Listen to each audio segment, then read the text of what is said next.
Hello everyone, this is Fantasy-esque, and welcome back to Season 3 of Luminous Clan in ClanGen, the Warrior Cats clan generated game. When we left off in the previous episode, we welcomed in a litter of one Sukoke kitten. Just a single little male kitten called Mouse Kit. Even though we had waited so long for his parents to get pregnant with him, and then we were hoping for a big litter, but unfortunately we only got the one kitten. We know the rate of deaths that we have in our kitten litters. It's usually one little cat per litter, so I don't know the odds of Mouse Kit surviving to adulthood. If he does though, because he's going to be the only apprentice in his batch, as long as he makes it to becoming a fully fledged warrior, he will be awarded the title of the Mouse Prince. That would be a very cute story for us to see. That aside, this is a special episode because it is going to be the end of Season 3 and the final episode that we have in this particular playlist. So, yes guys, another season of 50 videos has come to an end.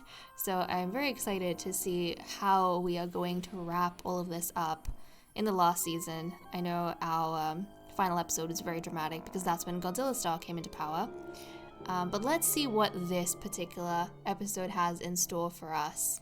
So let's go straight to the Leader's Den and roll the dice to see how she's going to conduct the next gathering. Okay, we have a 10 on the D10, so that's Chirp Clan, and then we have a 4 on the D8, so that's Offending Chirp Clan. Also, Stone Star has picked out a female that she's going to try and invite into the clan to be partnered up with Daisy Quake. So we'll see how that goes. Okay, let's go ahead. Let's skip a moon, see what comes of it. With the additional focus of the clan, 5 pieces of prey and 2 herbs were gathered. Luminous Clan doesn't have enough prey for the next moon, which means we are going to be focused on hunting patrols. During Chirp Clan's leader's gathering speech, they bring up a recent death in the clan. Stone Star hurries the other leader along, reminding them that the other clans don't care. Chirp Clan relations have worsened. That is very, very sad. Every time they have this particular prompt, it makes me very sad because I think about the cats that we lose in our own clan and how we would feel if, someone tried to shut us up when we were mourning them. Like, that would be very, very sad. When Luminous Clan finds her, Frond is highly skeptical of her old clanmate's offer to return. The clanmates that drove her from her nest, from her home, now want her to return. Warily, Frond allows herself to be led back to camp. Okay, one thing to keep in mind, Frond was one of the lightless cats who wanted to see the outside world. She was born inside the mountain in the darkness, and our clan actually came across Frond. I don't know if it was in Season 2 or Season 3, and then we helped to guide her to the exit. And I suppose she had a look at the outside world, and eventually she managed to come back to the mountain because, of the curse. She was compelled to return. So that's kind of the story with her. So with this particular thing, I suppose to interpret it is when she did come back from adventuring outside the mountain and return to Lightless Clan, maybe the Lightless Clan cats, for whatever reason, cast her out from their settlements. And so she's kind of been on her own inside the mountain until we came across her again. Stone Star scrapes have healed. Daisy Quake finds a warrior from Lynx Clan named Snapdragon Thrift, who asks to join the clan. So we're going to have to guide this particular cat to the Lightless settlement. And rumors reach your clan that the exiled Speckle has died recently, so we need to take a look at the newer cats before I do anything else. And also the kittens have become 1 moon old, so we need to see how they look with their... the one kitten. We need to see how our one kitten looks with their eyes opened up. So first things first, where is Snapdragon? I'm going to change your name, bud. So this is an adult male with cyan eyes, tabby pelt, playful personality, fish-like swimmer, but Snapdragon Thrift is much. Hold on a second. Yeah, I think we might have to change both names maybe, because this seems like a hefty name. You know what I mean? Seems like a hefty name. Okay, what about Frost Sun? Frost Sun. I don't know. Frost Sun, Frost Needle, Frost Stripe, Frost Glide? Frost Glide? Sounds like a nice name. So Frost Glide it is. So you are going to be guided to the Lightless Cat's Frost Glide. And then we need to take a look at Frond, the new cat that was brought in to be a mate to Daisy Quake. So this is the new cat that has been brought in by the clan leader. She is a senior female with pale green eyes, a tawdy pelt, so another tawdy's coming in, who is nervous and incredibly clever. So I suppose the clan leader feels as though Frond, as a nervous cat, is going to make a good match with Daisy Quake, who is also nervous. So I don't know how that's going to pan out, but it would be very interesting to see. Now, in terms of her descriptor, she counts as a dark brown / gray mottled tabby she-cat. So I'm kind of excited to see if we get any, tawdy genes. We have had a few tawdy cats, but none of them have managed to pass it on to their kittens. So I'm excited to see what this match may result in. And then Mouse Kit has aged up into 1 moon old, and is it me or does his coat look very purplish? Like, he's got a very interesting coat that looks different to how he did when he was a newborn. But he is an attention seeker who is interested in oddities, so that's very interesting. Very fascinating to me. But yeah, he looks really cute with the pale yellow eyes on the purple coat. His coat looks purple to me. Am I the only one? This is a purple cat. We legit have a purple cat named Mouse Kit. That is too cute. That is such a unique cat. We have not had a cat like that in the clan yet, so I am actually very excited for him to grow up amongst us. But okay, let's go to the medicine cat den to see what's happening here. Hal Falcon still has that broken bone. Stone Star was given oak leaves as treatment for scrapes, and then her scrapes healed. Pepper was given juniper as treatment for weak leg. Tempest was given oak leaves as treatment for recovering from birth. Hal Falcon was given oak leaves as treatment for broken bone. Magpie Heart gathered elder leaves this moon. With the additional focus of the clan, following herbs were gathered 1 oak leaves and 1 rosemary. Okay, let's take a look at relationships. Stone Star suspects that Daisy Quake gets special treatment. Stone Star asks Sunchill to remind her of who's already gone on patrol today. Cloudfur has been spending time with Stone Star lately, so the two sisters bonding. Cloudfur thinks Mouse Kit has interesting things to talk about. That is cute because Mouse Kit is interested in oddities, so he's probably talking about some odd things, which Cloudfur finds fascinating. Lupine Claw takes a bout of bad weather as a bad omen about Pepper. Lupine Claw feels a chill after noticing Hal Falcon is nearby. That's not nice, but then again, Hal Falcon is the bloodthirsty cat. Magpie Heart confronted Tempest about her bad attitude, but that only makes Tempest act out more. Magpie Heart doesn't think there's ever a dull moment with Tornfern, his cousin. Pepper feels a little safer when Hal Falcon joins him in the clearing. Pepper and Sunchill debate about something interesting, they end up agreeing. Lupine Claw doesn't laugh when Sunchill does something embarrassing. Sunchill and Mouse Kit talk about what they see in the clouds. Oh, some father-son bonding over here, that's really cute. Tempest chats with Hal Falcon while grabbing something to eat. Tempest and Sunchill chat idly about the latest meeting, so these two mates spending time with each other. Sunchill lets Daisy Quake know that a clanmate was talking badly about him. Daisy Quake takes a bout of bad weather as a bad omen about Hal Falcon. Please don't say that, Daisy Quake. I want Hal Falcon to live and not die from that broken bone. Hal Falcon offers this cat that we renamed to Frostglide some feathers as a welcome gift that he can use to decorate his nest. Mouse Kit asks Frostglide if he could use some help getting introduced to other clan members. Pepper asks Frostglide if he could use some help getting introduced to other clan members. Daisy Quake is welcoming Frostglide.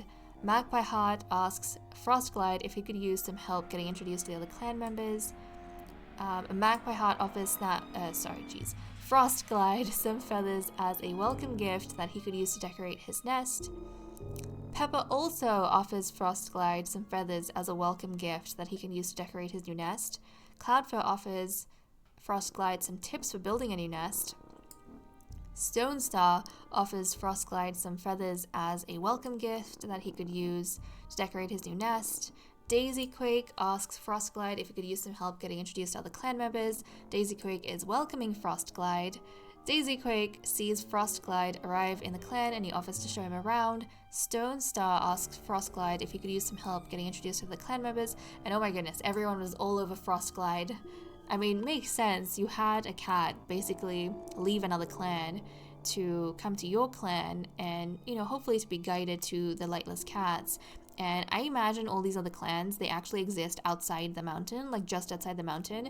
And Luminous Clan has access to them because we, you know, with the prophetic bloodlines, can see where the exit is. And we are able to interact with the clan, the cat clans outside of the mountain.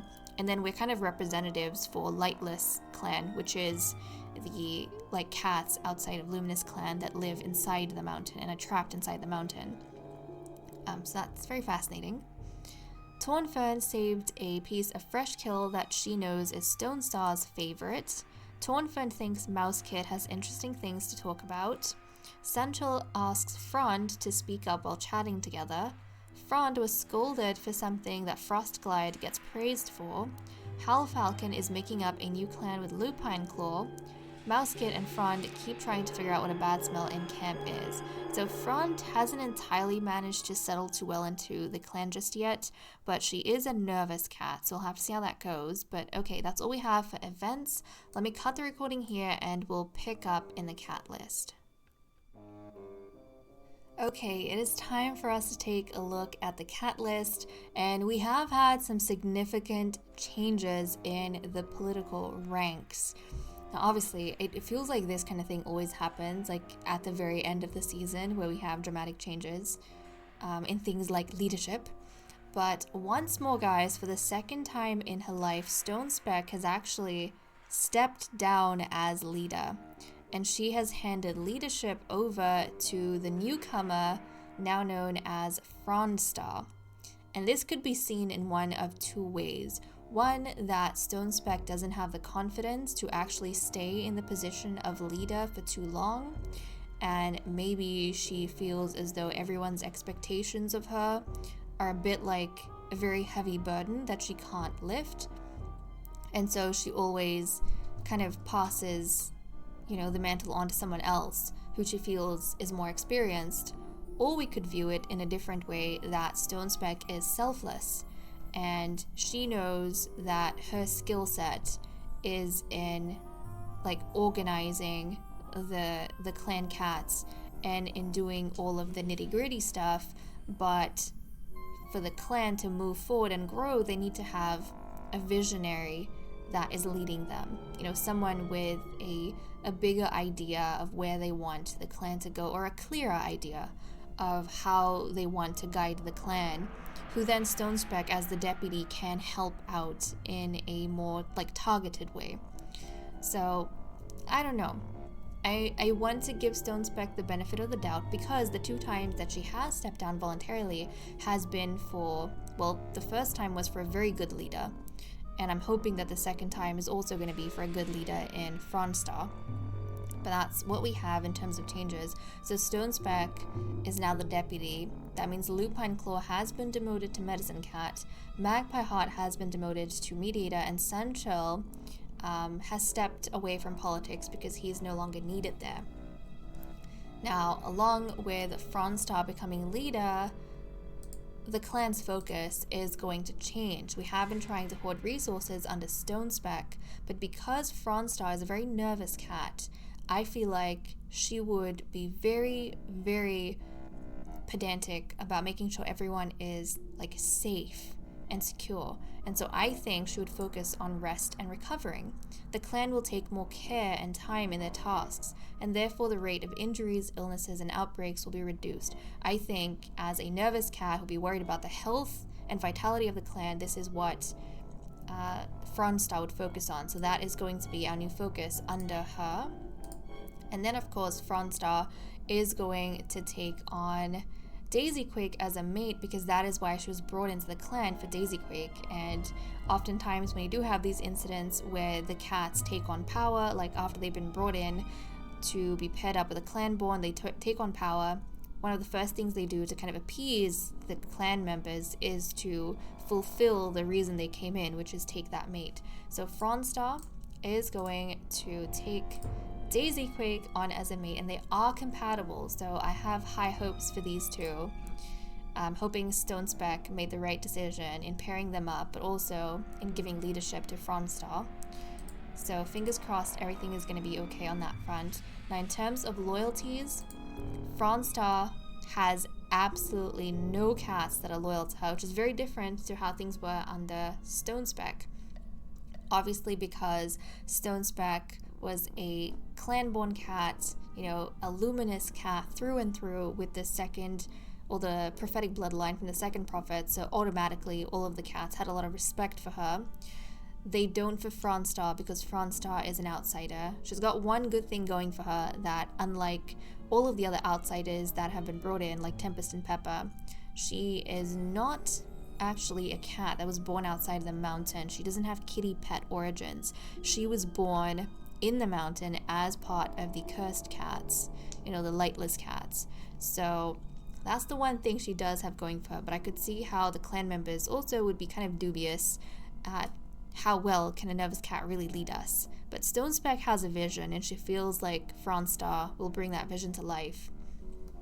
So okay, we managed to get that done, and we need to go straight into mediation because we can do that. I need to check to see if Fronstar, okay, she can have kits, and Daisy Quake, you need to be able to have kits, thank you very much. Mouse Kit, I did prevent you, yep, good.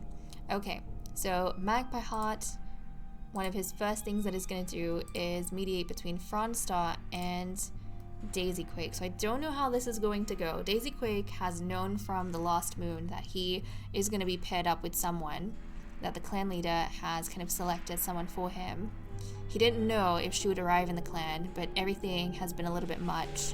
She did arrive, and she has now become the new leader, so I think he's even more nervous. But let's see how this goes.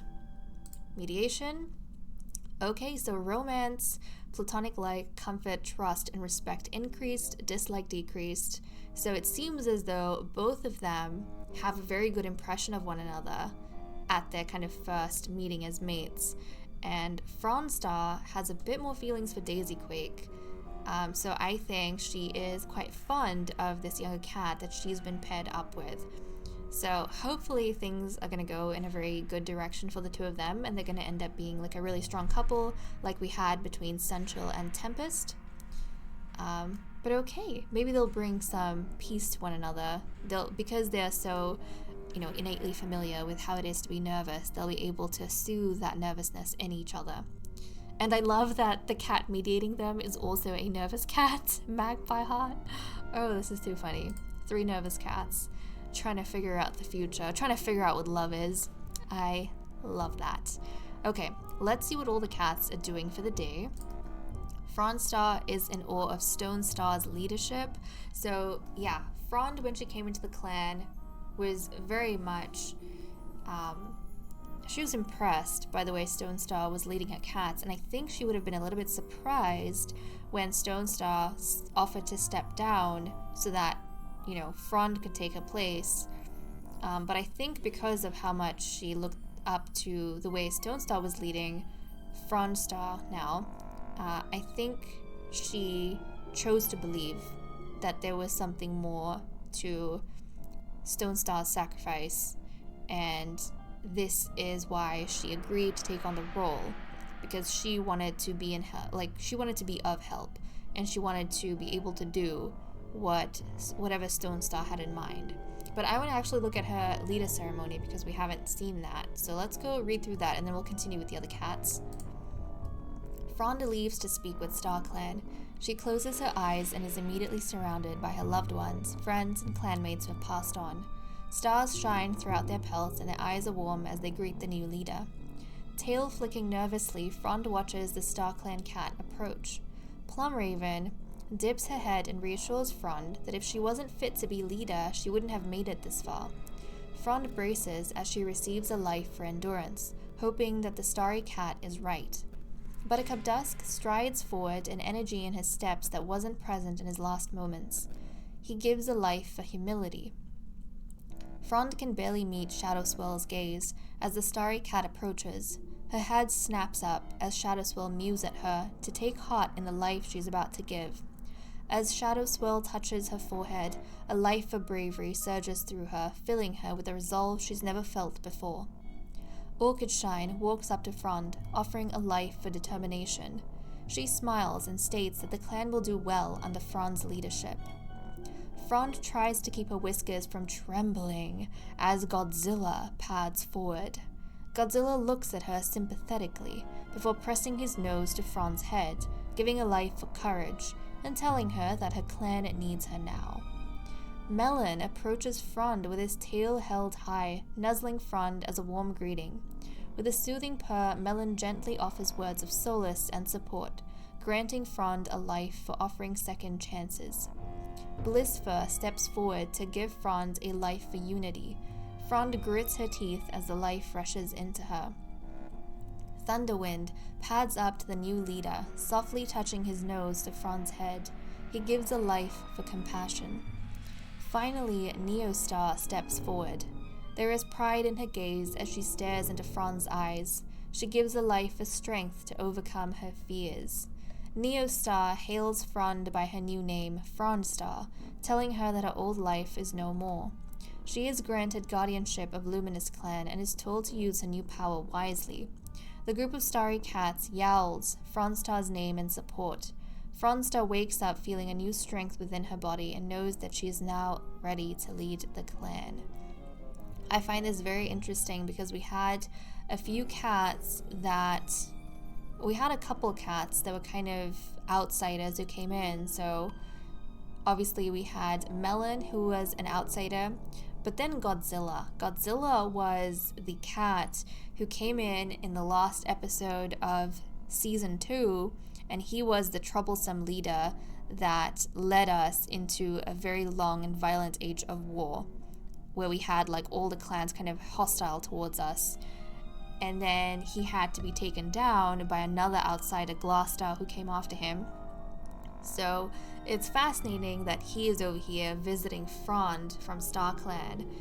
And I like the idea that Frond, maybe knowing some of the clan history that she's heard ever since she's come in, is a little bit afraid when Godzilla comes forward. She's afraid to see this cat who was the symbol of war in her dreams. And then Melon was another one of the outsiders who came in. He was a loving cat that had a very sad life in the clan because he got rejected by both the females. I mean, the first one was Lupine Claw, and then he got exiled from the clan, and then he was brought in a second time by Godzilla Star, but he ended up dying from a heart attack before he could make any progress with his mates, Orchidshine, who also wasn't too happy with him. But it's interesting that he's come here to help soothe Frond. And then I love that instead of Lyastar, who was in the leadership ceremony for Stone Star or Stone Speck, I love that Neostar, the last leader, like the leader before Stone Speck, to actually make a huge impact on the clan, is the one to give Frondstar her final life. I really like that, because when, Godzilla Star was the cat who threw us into an age of war, but Neostar was the cat, the leader, who was an outsider who came in. She was the one that helped to bring us out of war into an age of peace, and basically have it so that by the time she died, we were allies with all of the 5 clans around us. So I think this is a very nice kind of full circle moment over here. But okay, that's what we had for the leadership ceremony, so let us continue with what the cats are doing in the day. Stone Speck saw a 2-leg kid playing with a kitty pet. Lupine Claw helps out around camp in between her duties. Magpie Heart cowers in his nest during a particularly rough storm. Sunchill is wondering what the inside of a 2-leg den looks like. Tornfern is asking Stone Star an important question, probably asking her, like, why did you step down? Why did you feel the need to give your place and position to Frondstar? I mean, she's strict. I feel like she's also a kind of cat that abides by a very strict kind of standard of how the clan cats, work towards leadership. That's another thing that the cats hold very dear to themselves, is even if an outsider comes in, that they follow the clan systems for earning their positions. And often when outsiders are kind of handed just positions in the political ranks, the other clan cats, they don't like it too much. So I think that's why Tornfern feels this need to understand, like, where was Stone Star coming from? Daisy Quake saw a kitty pet with no fur at all. Hal Falcon got startled by a squirrel. Tempest is looking around camp for someone to share tongues with. Pepper has been enjoying his old age. Cloudfur can't find Daisy Quake anywhere. I feel like Daisy Quake is maybe a little bit nervous, and he is like avoiding all the other cats because he's internally freaking out and trying to calm himself down. Mouse Kit is eating grass, pretending to be prey. Oh, that's adorable. Mouse Kit, you are pretending to be a little mouse. Are you eating grass? I mean, I don't think mice eat grass. Like, mice eat grass? What am I saying? I don't think mice eat grass, but still. It is cute. The sentiment is cute. So that's all we have for the cat list. Let me cut the recording here, and then we can continue with patrols. Okay, we are resuming with our patrols. Lupine Claw is now a medicine cat, so I'm going to send her out first to see what she gets up to. Lupine Claw heads out into the territory to stock up on cobwebs, something the clan never seems to have enough of. Proceed. Lupine Claw finds plenty of cobwebs, gently collecting them on the ends of sticks. No cat will have the chance to bleed out, not now, with so many cobwebs to staunch their wounds. So cobwebs were gathered, which is wonderful. We currently have 21 prey, we need 27.5, so we are going to be focused on a hunting patrol. This is the first time Daisy Quake is going hunting with his mate Fronstar. We have also his younger sister Tornfern, and we have their cousin Sunchill. We have their aunt Stonespeck, and then, you know, the leader Fronstar. So let's send these guys out on a hunting patrol and see how they do. It starts snowing soon after the patrol sets out, trying to bring back something for the fresh kill pile. Proceed. A storm descends, sudden and violent, putting an end to any other thoughts but survival. The cats dig a snow den and cuddle together, sharing what little warmth they have. Each cat takes a turn on the side nearest to the entrance tunnel, selflessly risking themselves. Okay. Another storm, which, like a snowstorm, which is not that good. We didn't manage to get in, like, the needed food, and we only have enough food to feed 7 warriors. Thankfully, every single cat that we have is satisfied, so even though some of the cats are going to go hungry, hopefully we're not going to be facing starvation exactly in, well, the next moon, which at this rate may happen in season 4, right? Because this is the end of season 3. But that is all that we have for our cats, guys. I hope you all enjoyed how our last episode went for season 3 and for this playlist. And I hope you guys enjoyed the journey as a whole that we have had so far in playing with our Luminous Clan cats for, what, just over 200 moons? Which is a bit of a wild journey, but I always love coming back to these cats and seeing what they get up to and seeing, you know, where their bloodlines go. I'm all about playing with bloodlines, just love that concept so much, and seeing how their appearances change over the generations. But okay guys, with that said and done, I am going to leave off here. Thank you so much for watching. I hope you guys enjoyed, and I will see you in, you know, a future video if we end up having any of that. Fingers crossed, right? With how much I love ClanGen. Fingers crossed. But okay, guys. Bye-bye.